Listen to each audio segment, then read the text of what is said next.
Welcome to Aishwarya academy. This is Manoj. இன்னைக்கு நம்ம வந்து பேங்கிங் அவேர்னஸ் சீரீஸில் என்ன டாபிக் பார்க்க போகிறோம் அப்படின்னா இந்திரா தனுஷ் 1.0.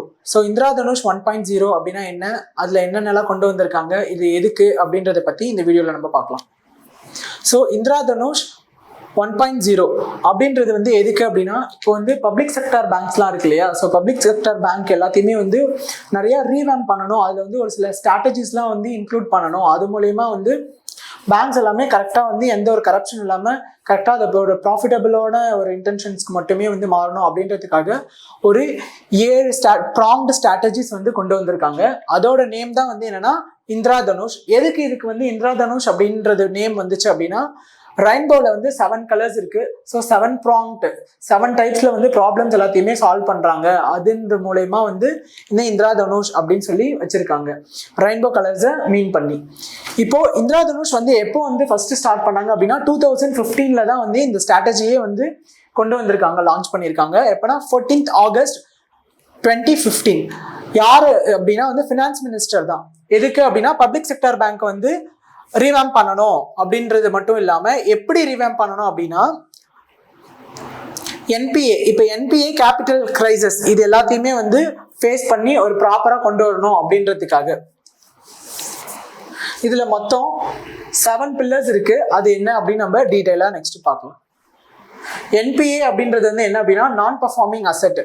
அதாவது என்பிஏன்றது வந்து ஒரு வாரா கடன் அப்படின்னு சொல்லுவோம். பேங்க் வந்து பீப்புளுக்கு லோனா கொடுக்குற பணம் வந்து வராத இருக்கிற பட்சத்துல அதை எப்படிலாம் வந்து கலெக்ட் பண்ணலாம் அப்படின்றத பத்தி தான் வந்து, அதை எப்படிலாம் ஃபேஸ் பண்றாங்க, அதை எப்படி வந்து ஃபேஸ் பண்ணலாம் அப்படின்றத பத்தி சொல்றது தான் வந்து இதோட மெயின் ஆப்ஜெக்டே.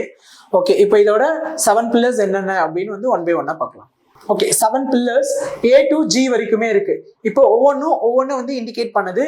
ஃபர்ஸ்ட் வந்து A அப்படின்றது என்ன அப்படின்னு பார்க்கலாம். A அப்படின்றது வந்து என்னன்னா அப்பாயின்மெண்ட்ஸ். இப்போ அப்பாயின்மெண்ட்ஸ் அந்த சென்ஸ் எப்படி அப்படின்னா, ஃபர்ஸ்ட் வந்து ஒரு பேங்க்குக்கு வந்து யாரு அப்படி இருப்பாங்க அப்படின்னா சிஎம்டி போஸ்ட் அப்படின்னு ஒருத்தர் மட்டும் இருப்பாங்க. அப்ப அந்த ஒருத்தர் மட்டும் இருக்கிறதால என்ன ஆகும் அப்படின்னா, அவங்கள சார்ந்தே வந்து நிறைய விஷயம் இருக்கும், அவங்களுக்கே எல்லா இதுவும் தெரியற மாதிரி இருக்கும். ஸோ அந்த மாதிரி இருக்கிறதால வந்து கரப்ஷன்ஸ்க்கு வந்து நிறைய பாசிபிலிட்டி வந்து இருக்கு.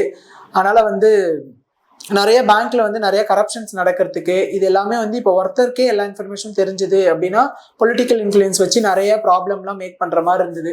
ஸோ அதனால என்ன பண்ணாங்க அப்படின்னா அப்பாயின்மெண்ட்ஸை வந்து ஸ்பிளிட் பண்ண ஆரம்பிச்சாங்க. ஸோ அப்பாயின்மெண்ட்ஸ் எப்படி ஸ்பிளிட் பண்ணாங்க அப்படின்னா, சிஎம்டி அப்படின்ற போஸ்ட்டை வந்து எப்படி ஸ்பிளிட் பண்ணாங்கன்னா எம்டி அண்ட் சிஇஓ அப்படின்னு 2 வந்து ஸ்பிளிட் பண்ணியிருக்காங்க. அது மட்டும் இல்லாம நான் எக்ஸிகியூட்டிவ் சேர்மன் அப்படின்ற இன்னொரு போஸ்ட்டுமே வந்து ஸ்பிளிட் பண்ணியிருக்காங்க. ஸோ இந்த மாதிரி ஸ்பிளிட் பண்றது மூலயமா வந்து கரப்ஷன்ஸ் எல்லாமே குறையும் அப்படின்னு அவங்க வந்து பிலீவ் பண்றதால இந்த மாதிரி கொண்டு வந்திருக்காங்க. அதோட அவுட்கம்ஸ் எப்படி இருந்தது அப்படின்னா, ப்ரொஃபஷனல் மேனேஜ்மெண்ட். லைக் ப்ரொஃபஷனல் மேனேஜ்மெண்ட்னா இப்போ எம்டி ஆர் சிஇஓ அப்படின்னா ப்ரொஃபஷனலி அவங்களுக்கு என்ன ஒர்க்கோ அதை மட்டுமே ஃபோக்கஸ் பண்ணி இது பண்றதால நிறைய கரப்ஷன்ஸ்லாம் வந்து என்ன ஆச்சு அப்படின்னா வந்து ரெடியூஸ் ஆச்சு. நெக்ஸ்ட் வந்து அப்படின்னா பொலிட்டிக்கல் அப்பாயின்மெண்ட்ஸ். அப்போ பொலிட்டிக்கல் அப்பாயின்மெண்ட்ஸ்னா வேற எந்த ஒரு இந்த பொலிட்டிக்கல் இன்ஃப்ளூயன்ஸ் வச்சு எந்த ஒரு கரப்ஷன்ஸையுமே வந்து நம்மளால மேக் பண்ண முடியாது. அதனால இந்த மாதிரி ஸ்பிளிட்டிங்ஸ் வந்து நடந்தது. நெக்ஸ்ட் வந்து பேங்க் போர்ட் பீரோ செட்டப் பண்ணாங்க. ஸோ பேங்க் போர்ட் பீரோ அப்படின்றது வந்து எதுக்கு கொண்டு வந்தாங்க அப்படின்னா, நெக்ஸ்ட் அதை பத்தி தான் பார்க்க போறோம்.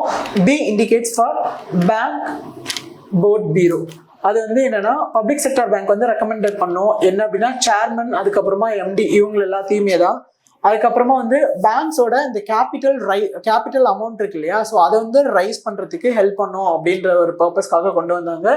அது மட்டும் இல்லாம இந்த ஸ்ட்ராட்டஜிக்கான அட்வைசஸ் எல்லாத்தையுமே வந்து இவங்க ப்ரொவைட் பண்ணுவாங்க இது மூலயமா அப்படின்றதுக்குமே இது கொண்டு வரப்பட்டது. நெக்ஸ்ட் என்னன்னு பார்க்கலாம். நெக்ஸ்ட் என்ன அப்படின்னா கேபிட்டலைசேஷன்.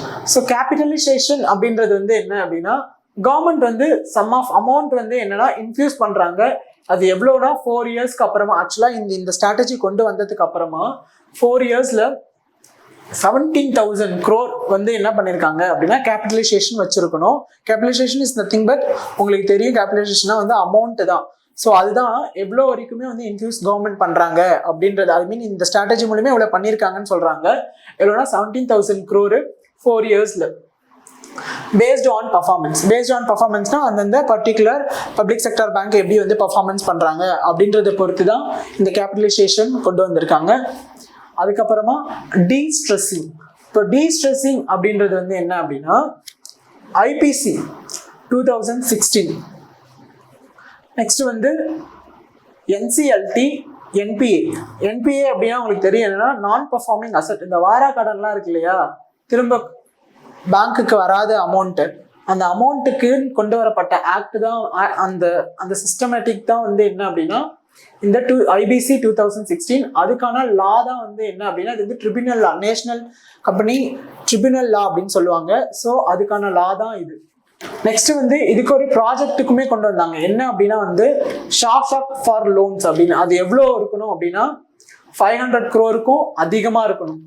அந்த ப்ராஜெக்ட் இது மூலயமா கொண்டு வந்திருக்காங்க. நெக்ஸ்ட் வந்து என்ன அப்படின்னா சமாதான் ஃபார் எம்எஸ்எம்இ. இப்போ எம்எஸ்எம்இ டியூஸ்லாம் இருக்குல்ல, அதுக்கான ஒன்று கொண்டு வந்தது என்ன அப்படின்னா தான் சமாதான். ஸோ நெக்ஸ்ட் இதோட இப்போ இந்த கேபிட்டலைசேஷன் இருக்கு இல்லையா, அதோட அவுட்கம்ஸ் வந்து என்ன அப்படின்னா சிஆர்ஏ.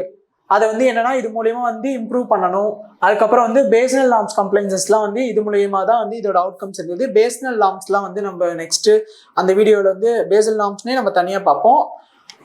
அது வரப்போ உங்களுக்கு நான் எக்ஸ்பிளைன் பண்ணுறேன். பட் ஆனால் இதோட அவுட்கம்ஸ் வந்து இப்படி மாறிச்சு, இவ்வளோ இம்ப்ரூவ்மெண்ட்ஸ்லாம் இந்த சிஆர்ஐல இருந்து இருக்கு அப்படின்னு சொல்றாங்க. நெக்ஸ்ட் இந்த டீஸ்ட்ரெஸிங் இருக்கு இல்லையா, இந்த டீஸ்ட்ரெஸிங்ல வந்து என்ன அவுட்கம் இது மூலயமா கொண்டு வந்தது மூலயமா என்ன அவுட்கம்ஸ் இருக்கு அப்படின்னா என்பிஏ வந்து ரெடியூஸ் ஆயிருக்கான். ஏன்னா என்பிஏ ரெடியூஸ் ஆயிருக்கு அப்படின்னா வந்து இந்த மாதிரி ஆக்ட்லாம் போட்டால் வந்து என்ன ஆகணும் அப்படின்னா இந்த ஐபிசி ஆக்ட்லாம் போட்டாங்க அப்படின்னா அவங்க வந்து 180 daysக்குள்ள வந்து இந்த ப்ராப்ளத்தை வந்து சால்வ் பண்ணணும். பேங்க்ரப்சி, இன்சால்வென்சி அப்படின்னு சொல்லுவாங்க. இன்சால்வென்சி அண்ட் பேங்க்ரப்சி கோட் அப்படின்னு சொல்லுவாங்க.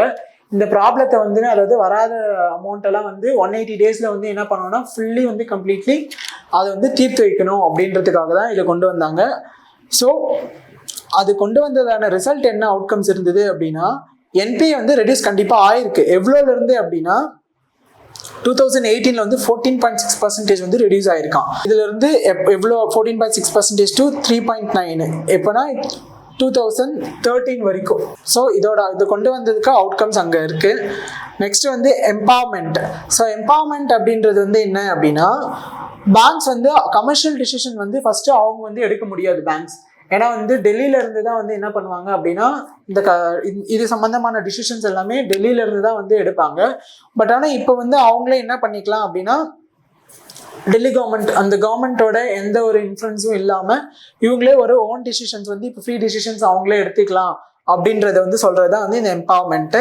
ஸோ இதில் no government influence in loan sanction. இப்போ லோன் சேங்ஷன் பண்ணுறதுக்கு இவ்வளோ அமௌண்ட் ஆகணும், அதுக்கு யார்கிட்ட இவ்வளோ அமௌண்ட்டுக்கு மேலே இருந்துச்சுன்னா இவ்வளோ சம் ஆஃப் பர்சன் வந்து டிசிஷன் வந்து கொடுக்கணும், டிசிஷன் மேக் பண்ணுறதுக்கு அவங்களுடைய அப்ரூவல்ஸ் இருக்கணும் அப்படின்றதுக்கான எந்த ஒரு இதுவுமே இப்போ இல்லை. அவங்க அந்த பேங்க்கே வந்து ஓன் டிசிஷன்ஸ் வந்து மேக் பண்ணிக்கலாம். அதுதான் சொல்கிறாங்க. இதோட அவுட்கம்ஸ் என்ன அப்படின்னா faster decisions, accountability up. Next framework of accountability. Framework for accountability அப்படின்னா கேபிஐஸ். இது வந்து பப்ளிக் செக்டர் பேங்க்குக்கு இந்த ஃப்ரேம்வொர்க் வந்து இவங்களுக்காக கொண்டு வரப்பட்டாங்க. அதாவது வந்து பப்ளிக் செக்டர் பேங்க்குக்காக இதுவும் அதில் ஒர்க் பண்ணுற ஸ்டாஃபுக்காக இது இந்த இஎஸ்ஓபி இதுவும் கொண்டு வரப்பட்டிருக்காங்க. எதுக்கு அப்படின்னா இப்போ வந்து ஒரு ஸ்டாக் வந்து இப்போ விற்கிறாங்க அப்படின்னா பேங்க்கு, இப்போ மற்றவங்களுக்கு வந்து ஒரு 800 rupeesக்கு விற்கிறாங்க அப்படின்னா அந்த பேங்க்கோட ஸ்டாஃப்க்கு வந்து எப்படின்னா ஒரு 200க்கு வந்து விற்பாங்க. ஸோ அப்படி விற்கிறது மூலயமா வந்து அந்த பேங்க்கோட ஸ்டாஃப் வந்து டக்குன்னு வேலையை விட்டும் போக மாட்டாங்க. பட் வந்து அவங்களுக்கு பெனிஃபிஷியலாகவும் இருக்கும். அவங்க ஒர்க் பண்ணுறதால வந்து இவங்க வந்து அந்த பேங்க்கில் வந்து ஸ்டேபிளாக வச்சுக்க முடியும். ஸோ நிறைய ப்ராஃபிட் வந்து இதால் ஜென்ரேட் ஆக முடியும். அவங்களும் இன்ட்ரெஸ்டடாக ஒர்க் பண்ணுவாங்க அப்படின்றதுக்காக கொண்டு வந்தது தான் இது. இது வந்து finance minister Nirmala Sitharaman finance minister வந்து 2015 லைக் அந்த இதில் யார் இருந்தாங்களோ அவங்க வந்து இம்போஸ் பண்ணாங்க இது. ஸோ இது மூலயமா வந்து இதை டெவலப் பண்ணுறதுக்கு என்ன பண்ணாங்க அப்படின்னா ஒரு கான்க்ளேவ் வந்து இயர்லி வந்து கண்டக்ட் பண்ணிட்டு இருந்தாங்க. அந்த கான்க்ளேவ் நேம் என்ன அப்படின்னா வந்து கியான் சங்கம். ஸோ கியான் சங்கம் அப்படின்னா வந்து என்ன அப்படின்னா இயர்லி வந்து பிஎம் இல்லைனா வந்து ஃபினான்ஸ் மினிஸ்டர் இவங்களாம் வந்து என்ன பண்ணுவாங்கன்னா பேங்கிங்கோட ஒரு க்ரோத்துக்கு இல்லை பேங்கிங்கில் எவ்வளோ இருக்குது என்ன, ஸோ அது எக்கனாமிக்கலி எப்படி நம்ம வந்து அதை இம்ப்ரூவ் பண்ணலாம் அப்படின்னு சொல்லிட்டு ஒரு மீட்டிங் வந்து கண்டக்ட் பண்ணுவாங்க. ஸோ அதுதான் வந்து கியான் சங்கம் மீட்டிங்னு சொல்லலாம், இல்லை கான்க்ளேவ் அப்படின்னு சொல்லலாம். இதோட அவுட்கம்ஸாக என்ன இருக்குது அப்படின்னா பர்ஃபார்மன்ஸ் கல்ச்சர், ஸ்டாஃப் ஓனர்ஷிப். நான் சொன்னேன் இல்லையா, இந்த ஸ்டாஃப் ஓனர்ஷிப் அதாவது பேங்கிங் செக்டரில் வந்து அவங்களுமே வந்து ஒரு ஓனர்ஷிப்பாக ஆக்ட் ஆவாங்க. ஸோ அதை பற்றி இன்ஃபர்மேஷன் வந்து ப்ரொவைட் பண்ணுறது தான் இந்த எஃப்ன்ற framework of accountability. Next வந்து என்ன அப்படின்னா கவர்னன்ஸ் ரீஃபார்ம்ஸ். ஸோ கவர்னன்ஸ் வந்து நிறைய ரீஃபார்ம்ஸ் வந்து கொண்டு வந்திருக்காங்க. அதில் வந்து ஒன் ஆஃப் த ரீஃபார்ம்ஸ் வந்து என்னன்னா இந்த கியான் சங்கம். இது வந்து 1.0 அண்ட் 2.0ன்னு இருக்கு. ஸோ இதில் முக்கியமாக நெக்ஸ்ட் என்ன அப்படின்னா டிஃப்ரென்ஷியேட்டட் பேங்கிங் ஸ்ட்ராட்டஜி. இந்த பேங்கிங் ஸ்ட்ராட்டஜிலே வந்து நிறைய டிஃப்ரென்ஷியேட்டட் இருக்கு. என்னென்ன அப்படின்னா இப்போ ஒவ்வொரு பேங்க் வந்து ஒவ்வொரு மாதிரி வந்து ஒவ்வொரு ப்ராஃபிட்டபிலிட்டி இது பண்ணுவாங்க. லைக் எப்படி அப்படின்னா ஃபர்ஸ்ட் இந்த இஎஸ்ஓபி வந்து ஸ்டாஃப்க்கு வந்து ப்ரொவைட் பண்ணாங்கன்னு சொன்னாங்க இல்லையா, அது வந்து ஃபர்ஸ்ட் வந்து எஸ்பிஐல இருந்து தான் வந்து ஃபர்ஸ்ட் ஸ்டார்ட் பண்ணியிருப்பாங்களே. ஸோ அதனால ஒவ்வொரு பேங்க்குக்கும் ஒவ்வொரு ஃபீச்சர் இருக்கு. அது என்னென்னு பார்க்கலாம். இதோட அவுட்கம்ஸா இந்த கவர்னன்ஸ் ரீஃபார்ம்ஸ் வந்து கொண்டு வந்தது மூலியமா இதோட அவுட்கம்ஸ் என்ன இருக்கு அப்படின்னா எஸ்பிஐ வந்து இன்டர்நேஷனல் லெவல்ல வந்து இந்த கியான் சங்கம் வந்து கொண்டு வந்துப்பட்டிருக்கு.